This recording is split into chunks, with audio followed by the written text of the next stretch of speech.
You are 10 years old. Your parents aren't just people. They are gods. They are the fixed points in your universe. They know how to fix the car.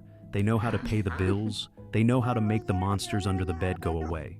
You believe, with absolute certainty, that they are unbreakable. Until the day you walk through the front door and see the gods crying. Nobody tells you they're getting a divorce. Not at first. But you don't need the words. You see the half-empty closets. You see the stack of mail with red past due stamps sitting on the kitchen counter. You see your mother sitting at the table, her head in her hands, looking smaller and more fragile than you ever thought possible. And in that exact moment, the magic trick is over. The illusion drops.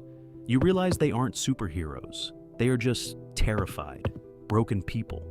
And the terrifying realization hits your 10-year-old brain. If the people who are supposed to protect me are falling apart, who is going to protect us? When a household shatters, someone has to pick up the pieces. And when you're 10, your survival instinct kicks in. You look at the chaos, you look at the adults who are drowning in their own grief, and you make a subconscious decision. I cannot be a burden right now. So, you stop being a kid. You resign from childhood. You stop asking for help with your math homework, because you know they don't have the mental energy for it. You start waking yourself up for school. You learn how to make your own breakfast.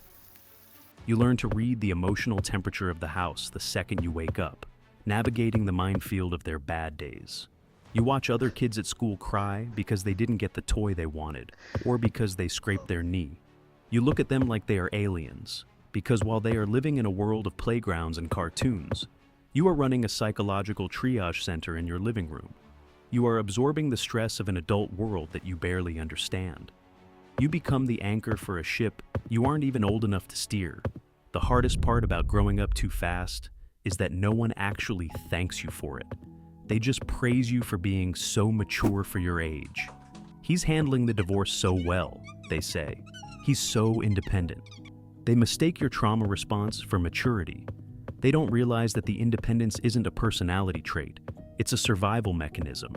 You aren't independent because you want to be. You're independent because you learned at 10 years old that relying on anyone else is dangerous. You swallow your own fear, your own sadness, your own anger, because there is simply no room for it. The emotional bandwidth of your house is maxed out. If you break down, who is going to hold it together? So you lock it away in a heavy iron box in the back of your mind. You build walls so thick that nothing can get in, but nothing can get out either. You become a master at hiding your pain behind a blank stare and a casual shrug. But that iron box gets heavy. As you get older, the anger starts to set in. It's a quiet, burning resentment. You look around at people your own age, and you realize there is a massive gap between you and them. You see them making mistakes, being reckless, calling their parents when they get in trouble, and you realize what was stolen from you.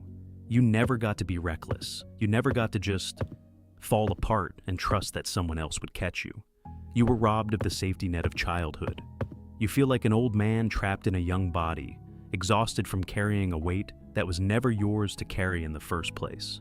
You realize that in your desperate attempt to save your parents from their own wreckage, you sacrifice the one thing you can never get back: the magic, the innocence, the belief that the world is a safe place. And the cruelest joke of all? It doesn't just stay in your childhood. The trauma doesn't magically vanish when you turn 18. It packs its bags and moves right into your adult life, pulling up a chair in every romantic relationship you try to build.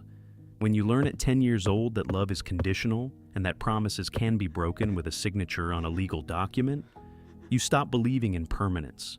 You enter every relationship waiting for the other shoe to drop. When someone says, "I love you," your brain translates it to, "I love you for now." When there's a minor argument over the dishes, your nervous system completely panics. You don't see a disagreement, you see the beginning of the end. You start mapping out the exit strategy before the argument is even over, because you promised yourself you would never be the one left completely blindsided again. So, you become the saboteur. You push people away the second they get too close. You test them. You build obstacle courses out of your own insecurities, daring them to leave you just so you can prove yourself right. See, I knew they wouldn't stay. Everyone leaves eventually.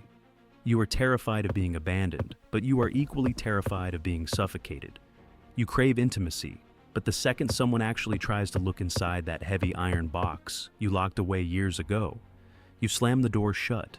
You hit the eject button, because intimacy requires vulnerability, and vulnerability is a luxury you couldn't afford when you were running a triage center in your parents' living room.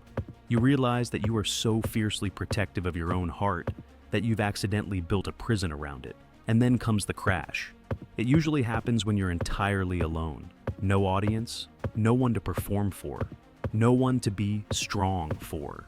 You hit a wall, and the absolute exhaustion of being the one who always holds it together finally brings you to your knees. You realize that the armor you put on at 10 years old to survive your parents' war is now suffocating the adult you're trying to become. You realize that your hyper-independence isn't a superpower, it's a trauma response. You are so tired of doing everything alone. You are so tired of being the strong friend, the reliable worker, the person who needs nothing from nobody. You realize that you are doing to yourself exactly what the divorce did to you. You are isolating yourself. In that quiet, agonizing moment in the dark, you have to make a choice. You can keep carrying the iron box until it breaks your spine, or you can finally put it down. You can look at the terrified 10-year-old still living inside your head and say, "You don't have to manage this house anymore. I've got it from here." But here is the truth about surviving the fire. It burns away everything soft, but what is left behind is iron. The divorce broke your world at 10, and you had to rebuild it with your bare hands. It was unfair, it was brutal, but look at what it built. You have a level of resilience that most people will never, ever achieve. You know how to navigate chaos without losing your mind. You know how to stand entirely on your own 2 feet, because you've been doing it since you were a kid. You are not fragile, you are not dependent. You didn't just survive the collapse of your childhood. You became the foundation of your own life. They broke the mold, but you built the fortress.